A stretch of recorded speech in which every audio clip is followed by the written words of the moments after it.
أما بعد فأعوذ بالله من الشيطان الرجيم بسم الله الرحمن الرحيم يا أيها النبي حرض المؤمنين على القتال إن يكن منكم 20 صابرون يغلبون 200 وإن يكن منكم 100 يغلبوا 1000 من الذين كفروا بأنهم قوم لا يفقهون الآن خفف الله عنكم وعلم أن فيكم ضعفا فإن يكن منكم 100 صابرة يغلبون 200 وإن يكن منكم 1000 يغلبوا 2000 بإذن الله والله مع الصابرين ما كان لنبي أن يكون له أسرى حتى يسخن في الأرض تريدون عرض الدنيا والله يريد الآخرة والله عزيز حكيم لولا كتاب من الله سبق لمسكم فيما أخذتم عذاب عظيم فكلوا مما غنمتم حلالا طيبا واتقوا الله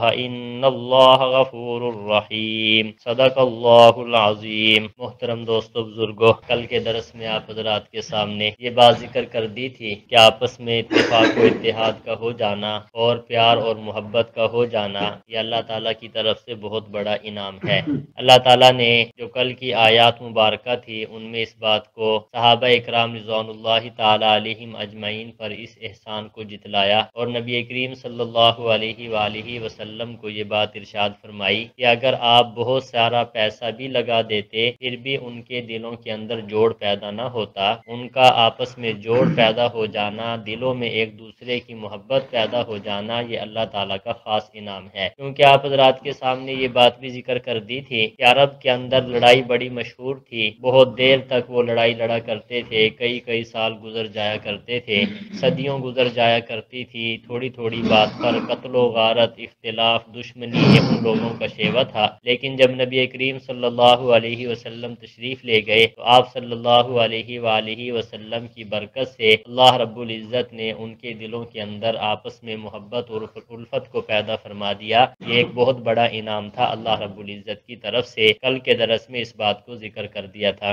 آج کی یہ جو پہلی آیت مبارکہ ہے، اس پہلی آیت مبارکہ کے پہلے حصہ کے اندر اللہ رب العزت نے یہ بات ارشاد فرمائی ہے، یا ایھا النبی، اے نبی، حرض المؤمنین علی القتال، مومنین کو لڑائی پر ابھارو۔ حرض کا معنی ہوتا ہے ترغیب دینا، کہ اے نبی مومنین کو لڑائی کے لیے کیا ہے، ابھارو، ان کو ترغیب دو کہ تاکہ مسلمان جو ہیں وہ کفار کے خلاف لڑیں۔ جہاد ایک بہت بڑا عمل ہے، اس جہاد ہی کی برکت سے کفار کے اوپر رعب اور دبدبہ طاری ہے۔ نبی کریم صلی اللہ علیہ وسلم نے ارشاد فرمایا قیامت تک جہاد باقی رہے گا، اور ایک بات یہ بھی سرور کائنات صلی اللہ علیہ وسلم نے ارشاد فرمائی کہ اگر کوئی انسان اس حالت میں دنیا سے چلا گیا کہ اس کے دل کے اندر کبھی بھی اللہ کے راستہ میں شہید ہونے کا جذبہ پیدا نہ ہوا، خیال پیدا نہ ہوا، تو فرمایا یوں سمجھو کہ وہ انسان نفاق پہ مرا ہے۔ اس لیے کہ ہماری جان بھی اللہ کی ہے، ہمارے پاس جو مال ہے وہ بھی دیا ہوا اللہ کا ہے، ہمارے پاس جو عزتیں ہیں وہ بھی اللہ تعالیٰ کی دی ہوئی ہیں، ہمارے پاس جو اولاد ہے وہ بھی اللہ تعالیٰ کی دی ہوئی ہے۔ تو انسان کو اللہ تعالیٰ نے جتنی چیزیں دی ہیں تو انسان کے دل میں جذبہ پیدا ہونا چاہیے اس بات کا کہ اللہ رب العزت کے راستے میں اگر ہم جان بھی دے دیں تو پھر بھی اللہ تعالیٰ کا حق ادا نہیں ہو سکتا۔ وہ شاعر نے کہا تھا نا کہ جان دے دی دی ہوئی اسی کی تھی، جان دے دی ہوئی اسی کی تھی، حق تو یہ ہے کہ حق ادا نہ ہو۔ اللہ نے جان دی ہے، اگر اس کے راستے میں دے دی جائے تو حق بات تو یہ ہے کہ حق ادا نہ ہوا۔ بہرحال انسان کے، مسلمان کے دل کے اندر یہ جذبہ ضرور ہونا چاہیے اللہ کے راستہ میں مال لگانے کا، اللہ کے راستہ میں وقت لگانے کا، اللہ کے راستہ میں اپنی جان مال ہر چیز کو پیش کرنے کا جذبہ مسلمان کے دلوں میں ضرور ہونا چاہیے۔ اسی بات کو ذکر فرمایا ہے، اے نبی مومنین کو لڑائی پر کیا کرو، ابھارو۔ آگے پھر کیا ہے، ایک اصول بیان فرمایا ہے، فرمایا ان یکن منکم 20 صابرون یغلبون 200، اگر تم میں سے 20 ہوں گے ثابت قدم رہنے والے تو وہ 200 پر غالب آ جائیں گے۔ وَإِن يَكُن مِّنكُم 100 يَغْلِبُوا أَلْفًا مِّنَ الَّذِينَ كَفَرُوا، اگر تم میں سے 100 ہوں گے تو وہ کافروں میں سے 1000 پر غالب آ جائیں گے۔ بِأَنَّهُمْ قَوْمٌ لَا يَفْقَهُونَ، اس وجہ سے کہ کافر لوگ بے سمجھ ہیں۔ اللہ تعالیٰ نے یہاں پہ ایک بات ارشاد فرمائی فرمائی ہے کہ اگر مسلمان 10 ہوں اور مقابلے کے اندر 100 کفار ہوں تو مسلمانوں کو ان کے خلاف لڑنا کیا ہے ضروری ہے، میدان کو چھوڑنا کیا ہے بالکل جائز نہیں ہے، جیسا کہ سرور کائنات صلی اللہ علیہ وسلم نے ذکر فرمایا کہ میدان سے پیٹ پھیرنے والا گناہ کبیرہ کے اندر مبتلا ہو جاتا ہے، یعنی میدان جہاد سے بھاگنا یہ کیا ہے بھائی گناہ کبیرہ ہے۔ اب پہلے اللہ تعالیٰ نے یہ اصول بیان فرمایا تھا کہ ایک جو ہے مسلمان اور مقابلے میں 10 کافر ہوں تو پھر ان مسلمان کو میدان میں ڈٹا رہنا چاہیے، اگر 10 سے زیادہ ہوں پھر میدان چھوڑ کے جائے پھر کوئی گناہ نہیں ہے، یعنی 1 اور 10 کا معیار تھا۔ پھر فرمایا کہ اگلی آیات میں ذکر فرمایا کہ اب جو معیار ہے وہ 1 اور 2 کا ہے۔ 1 اور 2 کا مطلب یہ ہے کہ اگر میدان جہاد کے اندر 10 مسلمان ہوں اور مقابلے کے اندر 20 کافر ہوں تو اگر مسلمان میدان چھوڑ کر بھاگیں گے تو گناہ کبیرہ کے مرتکب ہوں گے، کیونکہ اب مقابلہ 1 اور کیا ہے 2 کا ہے۔ پچھلی آیت مبارکہ کا حکم کیا ہو چکا ہے؟ منسوخ۔ اب جو حکم ہے وہ یہی ہے کہ 1 اور 2 کا مقابلہ ہے، 1 مسلمان 2 کافر اگر مقابلے میں ہو تو مسلمان کو ڈٹا رہنا چاہیے، میدان چھوڑ کر نہیں بھاگنا چاہیے، اگر وہ میدان چھوڑ کر بھاگے گا تو گناہ کبیرہ کا مرتکب ہوگا۔ ہاں اگر 1 مسلمان ہو اور مقابلے میں 3 کافر ہوں پھر اگر وہ میدان چھوڑ کر چلا گیا پھر گناہ کبیرہ کا مرتکب نہیں ہوگا۔ یہ احکامات اللہ تعالیٰ نے یہاں پہ ذکر فرمائے ہیں۔ ارشاد فرمایا کہ 100 اگر مسلمان ہوں گے تو وہ 1000 پر کیا آ جائیں گے بھائی غالب آ جائیں گے کافروں پر۔ فرمایا بِأَنَّهُمْ قَوْمٌ لَا يَفْقَهُونَ، اس وجہ سے کافر لوگ کیا ہیں بھائی بے سمجھ ہیں، کافروں کو پتہ ہی نہیں ہے کہ مسلمان لڑتا کس پر ہے، کس کی امید پر لڑتا ہے، کس کے سہارے پہ لڑتا ہے، کس کی طاقت پہ لڑتا ہے۔ وہ طاقت اور سہارا اور امید کس کی ہے بھائی اللہ تعالیٰ کی ہے۔ وہ لوگ تو ظاہری طور پہ دیکھتے ہیں کہ تھوڑے سے ہیں، لیکن ایک ایک مسلمان جو ہے وہ کے دل و دماغ کے اندر کیا ہے اللہ کی محبت غالب ہوتی ہے اور اللہ رب العزت کی قوت اور طاقت پر اس کو یقین ہوتا ہے کہ وہ ایسی ذات ہے جس پر پوری کائنات کی کیا ہے، جس کی پوری کائنات پر کیا ہے حکومت ہے۔ تو جب دل و دماغ کے اندر مسلمان کے دل و دماغ میں یہ بات ہوتی ہے تو پھر وہ چاہے اکیلا ہی ہو تو لڑنے کے لیے کیا ہے بھائی تیار ہو جاتا ہے۔ یہ بات کافروں کو پتہ نہیں ہے، کافر اس بات سے کیا ہے بھائی ناواقف ہیں۔ آگے فرمایا الآن خفف اللہ عنکم، اب اللہ تعالیٰ نے تم سے تخفیف کر دی، وعلم ان فیکم ضعفا، اور اللہ کو معلوم ہے کہ بے شک تمہارے اندر کمزوری ہے۔ کمزوری سے کیا مطلب ہے؟ مفسرین فرماتے ہیں کہ شروع میں جب صحابہ اکرام مدینہ میں تشریف لے گئے تو مہاجرین تھے اور تھوڑی تعداد کے اندر تھے۔ آپ حضرات سمجھتے ہیں کہ جب تھوڑی تعداد کے اندر ہوں تو پھر کام کرنا آسان ہو جاتا ہے، ہر کوئی اپنی ذمہ داری سمجھتا ہے۔ جب تعداد زیادہ ہو جائے تو عام طور پہ آدمی ایک دوسرے پہ ڈالتا ہے کہ فلاں کر لے گا، فلاں کر لے گا، فلاں کر لے گا، پھر کمزوری آ جاتی ہے۔ صحابہ اکرام رضوان اللہ تعالی علیہم اجمعین جب مدینہ طیبہ میں تشریف لے گئے تو اس وقت تعداد کم تھی، اس وقت جو معیار تھا 1 اور 10 کا تھا، لیکن بعد میں جب صحابہ اکرام کی تعداد ہو گئی تو اللہ رب العزت نے جو معیار قائم فرمایا ہے وہ 1 اور 2 کا ہے۔ ارشاد فرمایا اللہ رب العزت نے وعلم ان فیکم ضعفا، اللہ کو معلوم ہے کہ بے شک تمہارے اندر کمزوری ہے۔ فَإِن يَكُن مِّنكُم مِّئَةٌ صَابِرَةٌ يَغْلِبُوا مِئَتَيْنِ، اگر تم میں سے 100 ہوں ثابت قدم رہنے والے ہوں تو غالب آ جائیں گے 200 پر، اگر 100 صحابہ ہوں تو 200 کے اوپر کیا آ جائیں گے بھائی غالب آ جائیں گے۔ فرمایا وَإِن يَكُن مِّنكُمْ أَلْفٌ، اگر تم میں سے 1000 ہوں يَغْلِبُونَ أَلْفَيْنِ تو 2000 پر غالب آ جائیں گے، لیکن بِإِذْنِ اللہ، اللہ کے حکم کے ساتھ۔ اگر اللہ تعالیٰ چاہیں گے تو مسلمانوں کو کیا ہوگا بھائی غلبہ ہو جائے گا۔ صحابہ اکرام کی جنگیں اٹھا کر دیکھیں، ان کی لڑائیاں اٹھا کر دیکھیں، ایک ایک صحابی نے 40-40 ہزار کا مقابلہ کیا ہے، کہاں 3000 ہیں اور کہاں 3 لاکھ کی فوجیں ہیں۔ آپ اندازہ لگائیں صحابہ اکرام کی جو جنگ قادسیہ ہے اس کو پڑھ کر دیکھیں، صحابہ اکرام کی تعداد اس میں بالکل 3000 ہے اور مقابلے کے اندر کتنے تھے؟ فرمایا 3 لاکھ افراد تھے، لیکن صحابہ اکرام بالکل ڈٹ گئے، پھر اللہ رب العزت نے انہیں کیا ہے بھائی مدد بھی کی ہے۔ تو اللہ رب العزت کی مدد مسلمان کے ساتھ ہوتی ہے، کافر کو اس بات کی سمجھ نہیں آتی۔ بات سمجھ آ رہی ہے؟ وہ ظاہری اسباب کو دیکھتے ہیں، مسلمان جو ہے اس کے ساتھ ہمیشہ اللہ تعالیٰ کی کیا ہوتی ہے بھائی مدد ہوتی ہے۔ تو ارشاد فرمایا کہ واللہ مع الصابرین، اللہ تعالیٰ صبر کرنے والوں کے ساتھ ہے۔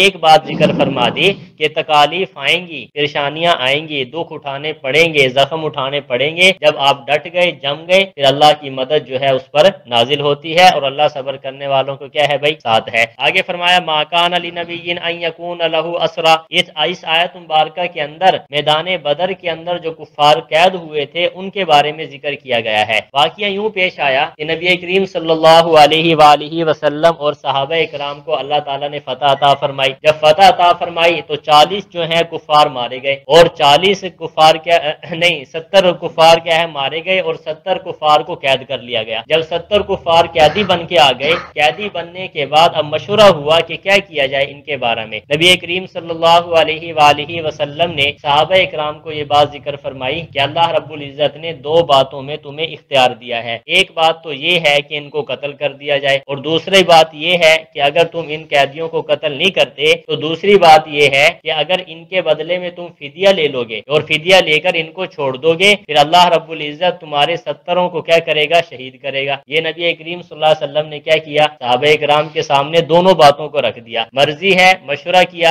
اور دونوں باتیں سامنے پیش کر دی۔ اب حضرت عمر رضی اللہ تعالیٰ عنہ سے سب سے پہلے مشورہ ہوا۔ حضرت عمر رضی اللہ تعالیٰ عنہ فرمانے لگے کہ میرا مشورہ یہ ہے کہ ان جو کافر جو ہیں یہ پکڑے گئے ہیں، 70 قیدی ہیں، ان کو کیا کر دیا جائے؟ قتل کر دیا جائے، کیونکہ انہوں نے اسلام کے خلاف بہت زیادہ مال بھی لگایا، شور بھی مچایا، قرآن مجید کی مخالفت بھی کی، اے اللہ کے نبی تیری بھی آپ کی بھی توہین کی، تو لہٰذا ان کو کیا کیا جائے بھائی؟ قتل کیا جائے۔ اور قتل بھی کیسے کیا جائے؟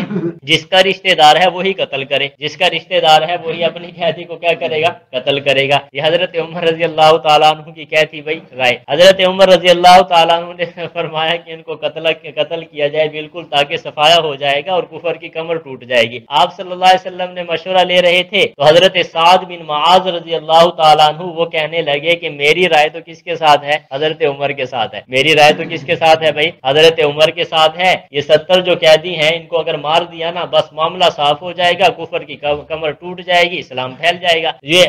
یہ رائے تھی کس کی؟ حضرت عمر اور حضرت سعد بن معاذ رضی اللہ تعالیٰ عنہ کی۔ پھر آپ صلی اللہ علیہ وسلم مشورہ لے رہے تھے تو حضرت ابوبکر صدیق رضی اللہ تعالیٰ عنہ سے پوچھا۔ حضرت ابوبکر صدیق رضی اللہ تعالیٰ عنہ فرمانے لگے کہ اللہ کے نبی میری رائے یہ ہے کہ آپ ان سے فدیہ لے کر ان کو چھوڑ دیں، آپ ان سے فدیہ لے کر کیا ہے بھائی؟ ان کو چھوڑ دیں۔ تو اس کا ایک فائدہ تو یہ ہوگا کہ ہماری مالی قوت مضبوط ہو جائے گی، کیونکہ مسلمانوں کی مالی قوت اس وقت کیا تھی بھائی؟ کمزور تھی، تو مالی اعتبار سے ہم کیا ہو جائیں گے؟ مضبوط ہو جائیں گے۔ دوسرے نمبر پہ ہو سکتا ہے کہ ان میں سے کچھ لوگ بعد میں مسلمان ہو جائیں تو یہ کافر جو ہے جہنم میں جانے سے بچ جائیں گے، بعد میں ہو سکتا ہے مسلمان ہو جائے، جیسے بعد میں ہوئے بھی صحیح مسلمان۔ نبی کریم صلی اللہ علیہ وسلم کے چچا حضرت عباس بعد میں مسلمان ہوئے، حضرت ابوبکر صدیق رضی اللہ تعالیٰ عنہ کے بیٹے عبد الرحمن جو بدر میں کس کے ساتھ تھے؟ کفار کے ساتھ تھے، لیکن بعد میں کیا ہوئے بھائی؟ مسلمان ہوئے۔ تو حضرت ابوبکر صدیق رضی اللہ تعالیٰ عنہ کی رائے یہ تھی کہ ایسا ہے کہ ان سے پیسے فدیہ لے لیا جائے اور ان کو کیا ہے بھائی؟ چھوڑ دیا جائے۔ تو جب حضرت ابوبکر نے یہ رائے دی تو سارے صحابہ اکرام کی رائے کس کے ساتھ ہو گئی؟ حضرت ابوبکر صدیق رضی اللہ تعالیٰ عنہ کے ساتھ ہو گئی۔ اب حضرت ابوبکر صدیق رضی اللہ تعالیٰ عنہ کی رائے الگ اور حضرت عمر کی رائے کیا ہے بھائی؟ الگ۔ نبی کریم صلی اللہ علیہ وسلم کے پاس فیصلہ پہنچا۔ نبی کریم صلی اللہ علیہ وسلم بھی چونکہ بہت زیادہ رحم دل تھے، ہمارے نبی پیارے سرور کائنات صلی اللہ علیہ وسلم کیا تھے بھائی؟ رحم دل تھے۔ نبی کریم صلی اللہ علیہ وسلم نے حضرت ابوبکر صدیق رضی اللہ تعالیٰ عنہ کی رائے پر عمل کیا، 400 درہم ان سے لیے، 400 درہم ایک قیدی کے بدلے میں لیے اور ان کو کیا کر دیا؟ آزاد۔ اور جن کے پاس پیسے نہیں تھے دینے کے لیے ان کو کیا کیا کہ ان کو وہ پڑھے لکھے تھے، بات سمجھ آ رہی ہے، تو ان کو کہا کہ تم ایسے کرو، ان مسلمانوں کو لکھنا پڑھنا سکھاؤ، جب تم لکھنا پڑھنا سکھا دو گے پھر تم آزاد ہوگے، وگرنہ تمہاری قید سے آزادی نہیں ہوگی۔ اب جن کے پاس درہم دنانیر پیسے نہیں تھے نا تو انہوں نے کیا کیا؟ مسلمانوں کو لکھنا پڑھنا سکھایا، بات سمجھا رہی۔ نبی کریم صلی اللہ علیہ وسلم جو ہے عبرانی زبان آپ نے حکم دیا تھا ایک صحابی کو سیکھنے کے لیے، کیونکہ یہودی جب آپ کے پاس خط لکھا کرتے تھے تو عربی زبان بھی جانتے تھے لیکن عبرانی زبان میں لکھا کرتے تھے، تو سرور کائنات صلی اللہ علیہ وسلم عبرانی زبان جانتے نہیں تھے، تو آپ پھر کیا ہے کسی ترجمان کو بلاتے، پھر اس کے خط کو پڑھواتے، پھر عبرانی زبان کے اندر واپسی جواب لکھوایا کرتے تھے۔ تو نبی کریم صلی اللہ علیہ وسلم نے ان قیدیوں کو کیا کہا کہ جن کے پاس مال ہے درہم دنانیر ہے وہ دیں گے اور جن کے پاس نہیں ہے وہ مسلمانوں کو تعلیم سکھائیں گے، یعنی لکھنا پڑھنا اور یہ چیزیں کیا ہیں بھائی؟ سکھائیں گے، پھر ان کی کیا چھٹکارا ہو جائے گا۔ جب یہ فیصلہ ہو گیا سرور کائنات صلی اللہ علیہ وسلم نے ان کو چھوڑ دیا فدیہ لے کر، تو پھر اللہ رب العزت کی طرف سے ذرا محبت بھرا عتاب نازل ہوا کہ نبی کے لیے یہ درست نہیں تھا کہ پیسے لے کر ان کو چھوڑ دیا جائے، درہم دنانیر لے کر چھوڑ دیا جائے، بلکہ ان کو قتل کر جانا چاہیے تھا۔ جب یہ آیات مبارکہ نازل ہوئی تو نبی کریم صلی اللہ علیہ وسلم نے فرمایا کہ اگر اللہ تعالیٰ کا عذاب نازل ہوتا تو فرمایا کہ آج سوائے حضرت عمر اور سعد بن معاذ کے کوئی نہ بچتا، کیونکہ ان کی رائے یہ تھی ان کو کیا کیا جائے؟ قتل کیا جائے، اور اللہ کی منشا بھی یہی تھی کہ ان کو کیا کرنا چاہیے تھا؟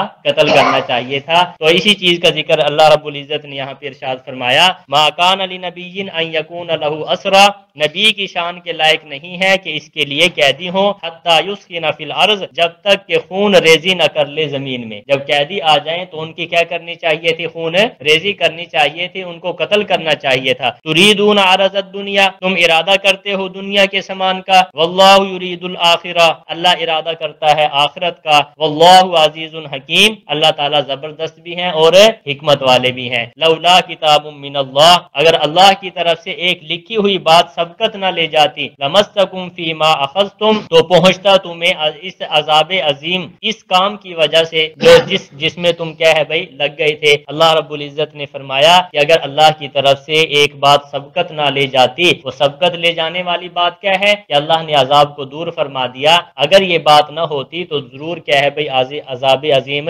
پہنچ جاتا۔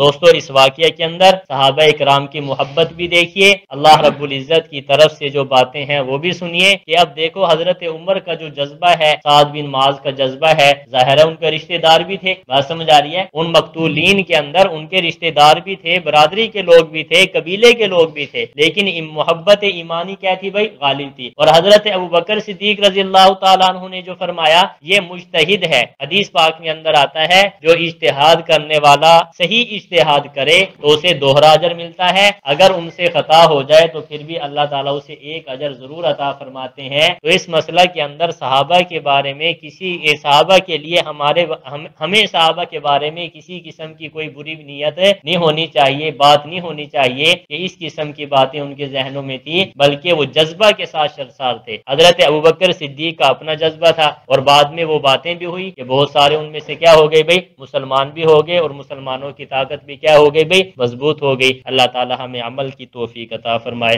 ہاں ایک آیت رہ گئی، فَكُلُوا مِمَّا غَنِمْتُمْ حَلَالًا طَيِّبًا، بس کھاؤ تم اس مال سے جو تم نے غنیمت میں حاصل کیا ہے جی، حلالاً طیبہ، حلال اور پاکیزہ۔ اب دیکھو کتنی بڑی بات ہے کہ مال غنیمت کو نبی کریم صلی اللہ علیہ وسلم کے لیے کیا قرار دیا گیا بھائی؟ حلال، حلال کے ساتھ بہترین پاکیزہ رزق ہے۔